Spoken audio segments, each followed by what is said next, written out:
Ngiyabuza umbona fina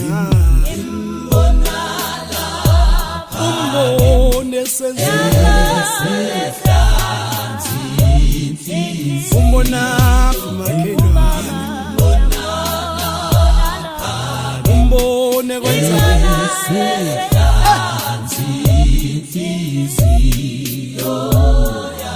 bengithi yimi makhelwane kanumbone fina umbone senzani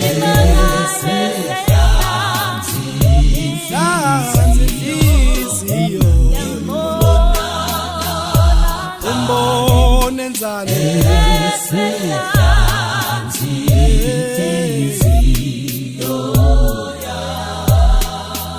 washaba ngcwele Nkosi yami.